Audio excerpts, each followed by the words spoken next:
Ölümcül düşünceleri hafifletebilirdi bir insanın varlığı belki. Belki de anlatmaya çalıştın birilerine.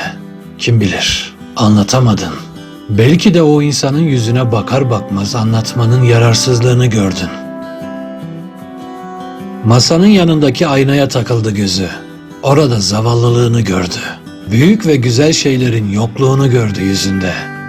Yıllarca yanı başında yaşayan Selim'in bu yüzü güzelleştirmesine nasıl izin vermediğini, sunulan güzellikleri nasıl kör bir inatla geri ittiğini gördü. Bir dostun varlığı güzel bir şeydir. Fakat bir dosta ihtiyaç duymadan yaşayabilmektir önemli olan. Yatak varken masada okumak da ne oluyor derdi rahmetli.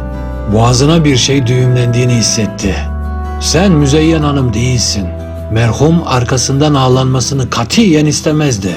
Hatta bana bir gün ne yazık ki bir şey söylemedi. Kişisel değer saydığımız şeylerin toplumun baskısıyla edinilmiş sahte nitelikler olabileceğini de hiçbir zaman akıldan çıkarmamalıyız.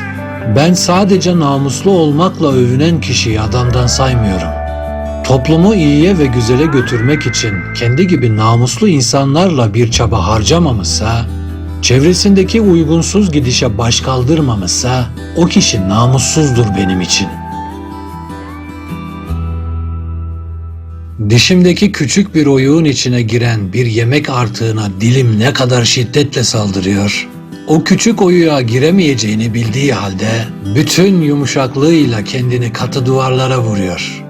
Barınamazsın o kovukta yabancı diyor. Tükürük bezleri o küçük parçayı eritmek ve boğmak için seller akıtıyor. Dil bir yılan gibi tekrar saldırıyor. Küçük bir gedik bulup tekrar dalmaya çalışıyor. Boğazım yutkunuyor. Büyük anaforlar yaratıp tekrar yutmak istiyor bu bilinçsiz küçük parçayı. Hepsi el birliğiyle uğraşıyorlar. Kendilerini harap ediyorlar. Dilin ucu parçalanıyor. Boğazım kuruyor. Amaç canlının bütünlüğünü korumak, değişmesini önlemek. Yeni olan her şeye isyan ediyor vücut. Dünyanın en rahat yatağında ilk yattığı gece uyuyamıyor. Beyin, vücudun o korkunç diktatörü de tutucu bir derebeyi aslında. Yine de vücut kadar geleneklerine bağlı değil. Bazen vücudu yeni maceralara, bilinmeyen maceralara sürüklemek istiyor. Ve cahil hücrelerin kör baş kaldırmasıyla karşılaşıyor. Emirlerini dinlemiyorlar yöneticinin, ayaklanıyorlar.